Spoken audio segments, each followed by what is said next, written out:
para peserta sekalian, para hadirin yang kami hormati, para dewan dan narasumber yang kami hormati, kita akan melanjutkan pada sesi berikutnya dan kami berikan kepada yang terhormat Bapak Dr. Haji Sugiharto MBA untuk dapat menyampaikan pesan-pesannya kepada kami semua Sivitas ISQ Business School, dan izin Bapak waktunya 20 menit, insya Allah saya akan remind waktunya melalui chat.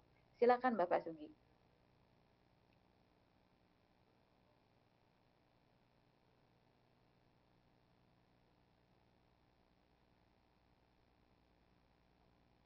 Mohon izin masih di mute Pak. Ya, baik. Bismillahirrahmanirrahim. Assalamualaikum warahmatullahi wabarakatuh. Alhamdulillahirabbil alamin. Wassalatu wassalamu ala asrafil anbiya'i wal mursalin Sayyidina Muhammadin wa ala alihi wa sahbihi ajmain. Amma ba'd. Saya merasa terhormat hari ini sebagai pemberi nasihat yang kedua. Namun sebelumnya sekali lagi saya juga ingin mengucapkan selamat milad, selamat berdisnatalis ke-8 untuk ISQ Business School yang syukur alhamdulillah 8 tahun dalam perjuangannya tentu mengalami sebuah kemajuan yang luar biasa. Tadi kita menyaksikan sendiri tayangan hasil karya mahasiswa yang sudah ada di pasar dan berarti memang apa yang dicita-citakan oleh founder sudah mulai kelihatan hasilnya. Saya ingin mengucapkan juga terima kasih kepada Pak Ari Ginanjar yang sudah mengundang kami untuk bisa memberikan sedikit nasihat hari ini. Juga kepada pembina, kepada anggota Dewan Penasihat yang lain, kepada Dewan Ahli, kemudian para dosen, para pimpinan sekolah, tenaga pendidik, serta mahasiswa yang hadir hari ini. Saya lihat di dalam screen ini sekitar 230 partisipan. Pagi.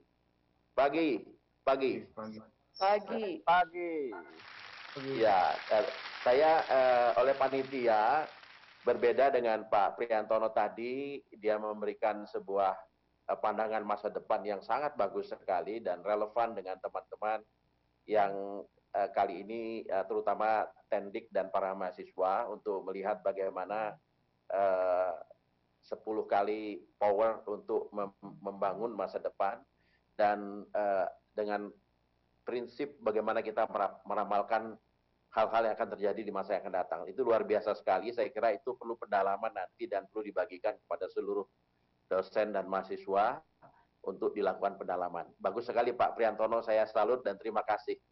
Terima kasih Pak Sugi. Ya, namun panitia menginginkan saya sedikit memberikan motivasi karena memang lahirnya perguruan tinggi kita ini adalah berbasis karakter. Nah, saya dijadikan semacam reference atau role model bagaimana dengan jalan keras, dengan agile, dengan adaptif dengan lingkungan itu bergerak terus dari from zero to hero atau katakanlah jalan keras menuju sukses.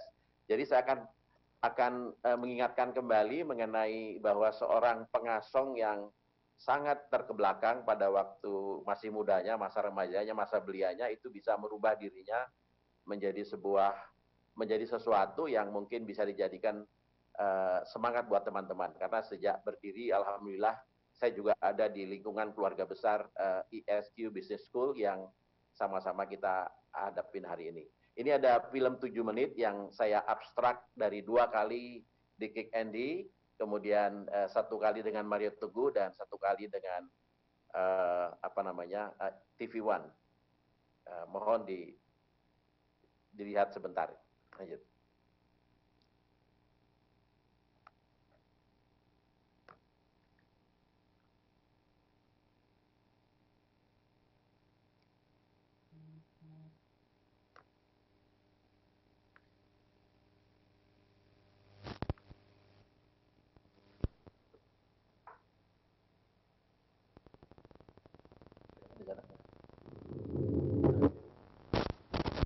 Panitia suaranya belum ada. Ya.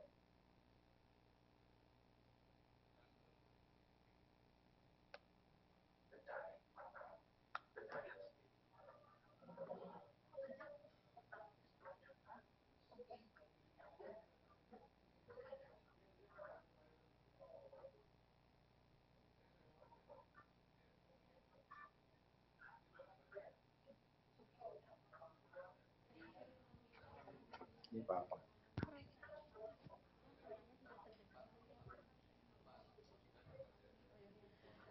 Bapak Sugi, mohon maaf untuk suaranya tidak ada, belum terdengar dari videonya, jadi mohon untuk di-share audionya juga.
Alhamdulillah, barangkali bisa dilihat di ujungnya bahwa ternyata tanpa disengaja ESQ menjadi prinsip hidupnya, ESQ Way, ya. Dan itu juga saya kira 20 tahun lalu lebih ya Pak Ari Ginanjar juga berpikir bahwa sukses seseorang itu 80% menurut Daniel Goleman itu disebabkan oleh karakternya, bukan karena sekedar spiritual maupun intellectual capacity-nya. Saya kira testimoni tadi menjadikan salah satu reference barangkali untuk apa yang diajarkan oleh Pak Ari, guru kita selama ini, memang menjadi sebuah prinsip hidup yang berjalan dan alhamdulillah linier dengan karir path yang saya alami saat ini. Saya ingin sedikit mengelaborasi beberapa hal dari perjalanan untuk dijadikan sekali lagi karena diminta oleh panitia untuk sebagai reference role model. Di sini kita lihat bahwa bagaimana ada buku yang dibuat oleh saudara Dr. Zaim Urawi, namanya Pengasong Menjadi Menteri, agak lucu memang kelihatannya. Dan saya seorang anak desa atau di kampung Tanjung Priuk yang kumuh, kemudian bisa menjadi pembantu rumah tangga, kemudian menjadi pedagang asongan di pangkalan ojek, kemudian menjadi tukang parkir pada waktu SMA. Setelah SMA masih menyempatkan diri sebelum melamar di koran tadi itu, saya adalah apa namanya kerja di bagian material handling di PT Gaya Motor untuk membongkar peti CKD dan kenapa akhirnya bisa bahkan terpilih sebagai salah satu menteri di Kabinet Indonesia Bersatu. Saya kira ini sebuah reference yang mudah-mudahan bukan untuk riak, tetapi saya ingin lebih memberikan motivasi kepada teman-teman bahwa sesungguhnya nasib seseorang bisa berubah bila mana orang itu ingin merubahnya sendiri. Nah, ini adalah langkah pertama masa kecil. Jadi saya memang apa namanya berusaha untuk survive ya karena dari keluarga yang relatif miskin. Saya berdiri di atas sepeda motor itu adalah sebetulnya bukan motor saya tapi motor yang parkirnya saya jaga. Agak zaman dulu ini memang agak ngasih SMA jadi beragak action, di sebelahnya adalah kakak saya. Nah, ini adalah masa kuliah sambil bekerja. Jadi setelah saya lulus SMA, saya coba mengambil sekolah akademi akuntansi. Kemudian setelah mendapat pekerjaan, langsung saya menjadi apa namanya mendaftarkan diri untuk ikut kuliah sore di Fakultas Ekonomi Universitas Indonesia. Yang kemudian selanjutnya berlanjut sambil kerja pun saya mengambil MBA di Universitas van Amsterdam. Kemudian terakhir ketika setelah menjadi menteri, dalam waktu 2 minggu saya mengenal ISQ, bertambah semangat, dan saya mendaftar di UGM, dan alhamdulillah dalam 2 tahun 8 bulan saya bisa meraih doktor dari Universitas Gadjah Mada dengan judisium cum laude. Nah, kalau lihat dari career path di sini, ini agak unik, seorang pengasong bisa membangun karir profesi di masa profesi development-nya adalah menjadi apa namanya dari mulai junior assistant, semi senior assistant, kemudian senior assistant di kantor akuntan publik SDQ Utomo. Kemudian saya hijrah setelah menyelesaikan ikatan dinas masuk ke Chemical and Bankers Trust Company, dan kemudian di sektor real saya menjadi CEO dan CFO dari Medco Energy Corporation atau Medco Group pada waktu itu. Dan tetapi pada saat yang bersamaan saya tidak hanya memikirkan diri sendiri, juga memikirkan kegiatan keumatan dengan bergabung di IJMI, kemudian ada di IAEI, Ikatan Ahli Ekonomi Islam, di Majelis Wali Amanah IPB, Masyarakat Ekonomi Syariah, dan itu saya adalah salah satu pendiri, dan tidak kalah selama 20 tahun ini saya menjadi honorary chairman dari FKA ISQ 165. Alhamdulillah. Nah, pengalaman menjadi Menteri Negara BUMN, pejabat publik adalah bukan sebuah mimpi, tapi itu adalah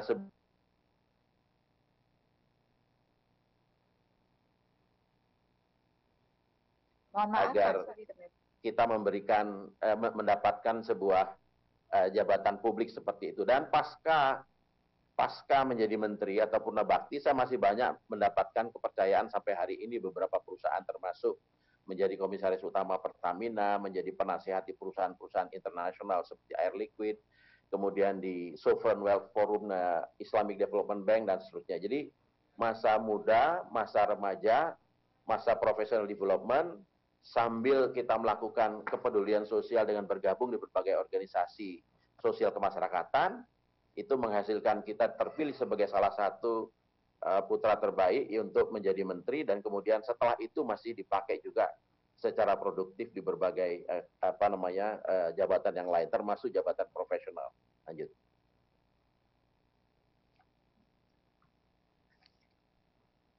Nah, ini adalah langkah-langkah yang terjadi di masa pengabdian. Pak Ari masih ingat kita dengan 10.000 alumni ISQ di Istora Senayan menggelorakan semangat spiritual quotient, dan sebagai ketua presidium IJMI saya tentu saja berinteraksi dengan kepala negara dan sering memimpin acara-acara di istana.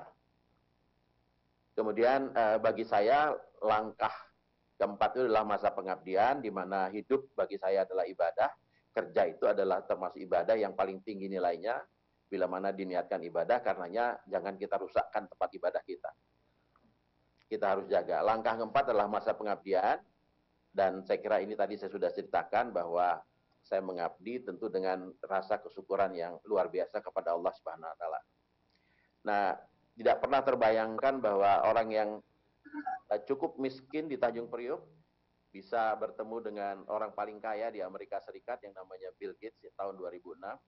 Ketika itu ini adalah sebuah fenomena yang buat saya agak aneh gitu. Di sini kelihatan bahwa Bill Gates ingin difoto dengan orang yang memang pernah sangat terkebelakang di Tanjung Priok.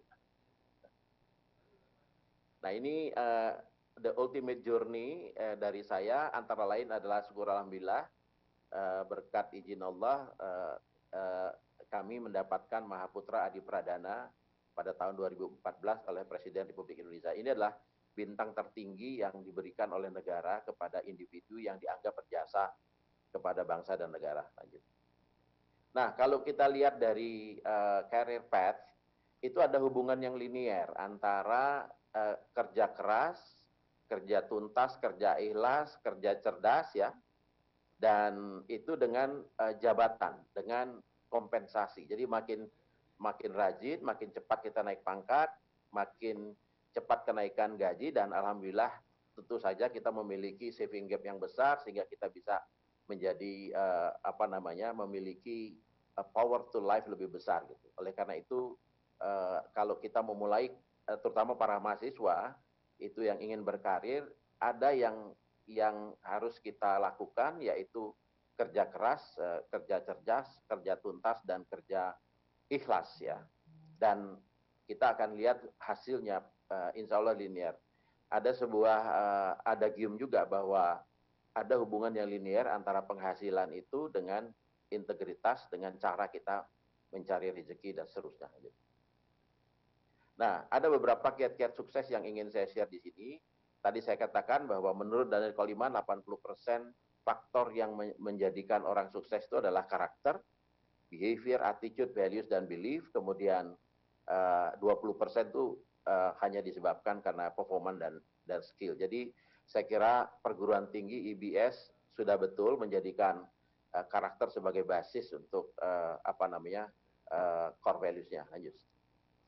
Nah, kita tahu bahwa pemimpin bangsa yang ideal tidak perlu diajarkan lagi karena sudah biasa di kita, yaitu berakhlak mulia yang namanya Fatona, Sidik, Amanah, Tabligh.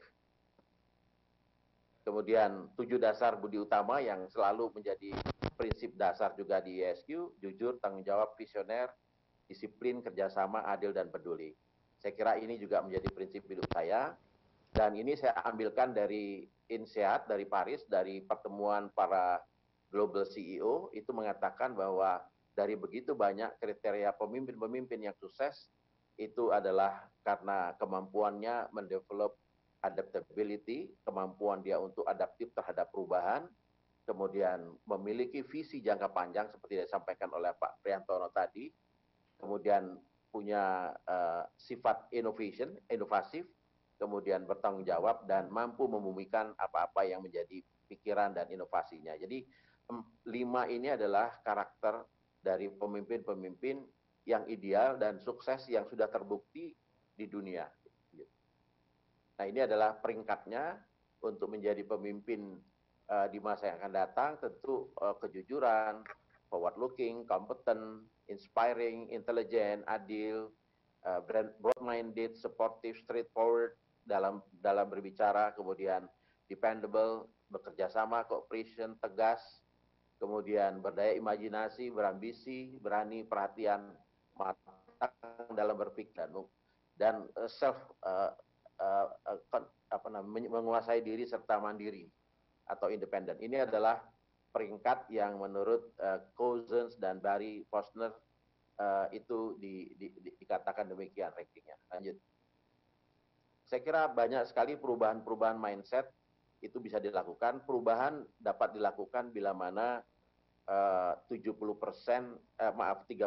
itu hanya sukses bila mana adanya perilaku manajemen yang mendukung perubahan dan penolakan 30%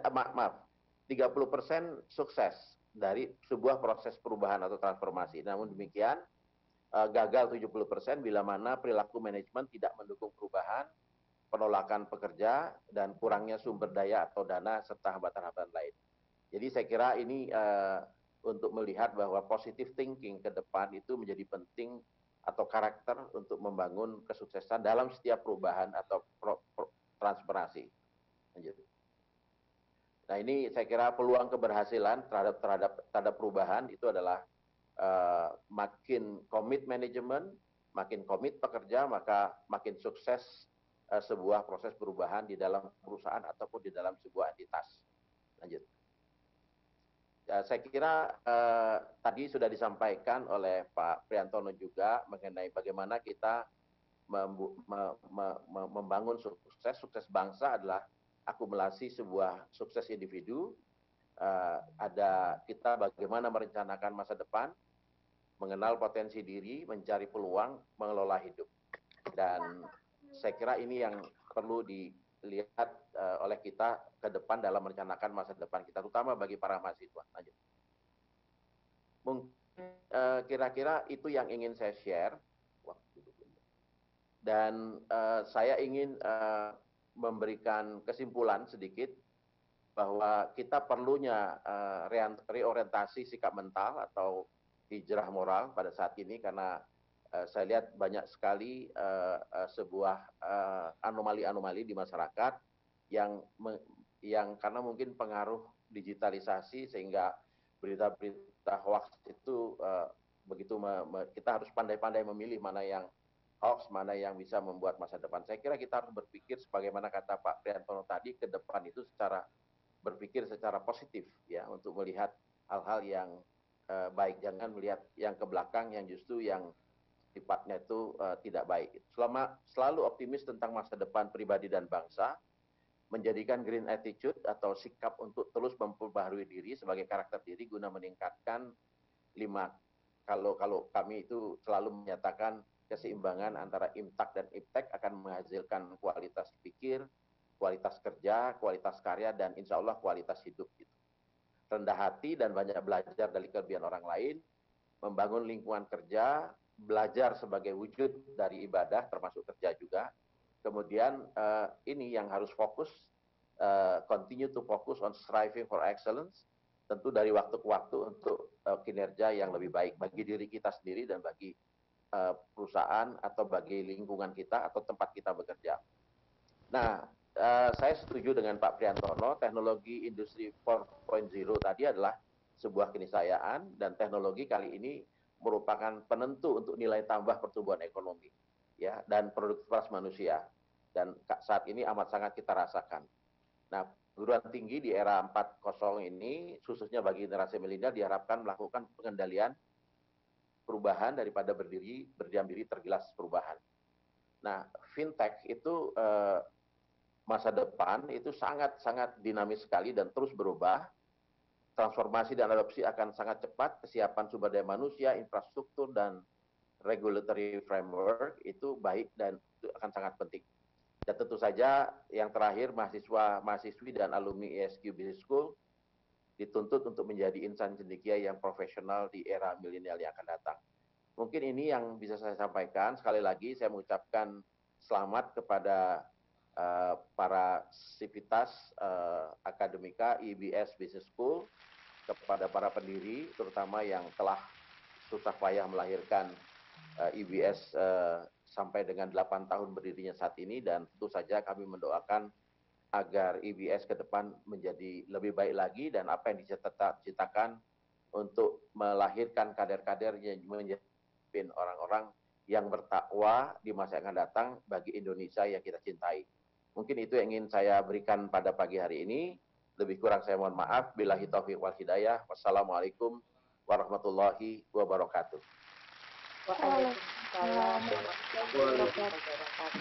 ISQ Business School, empowering leader with character.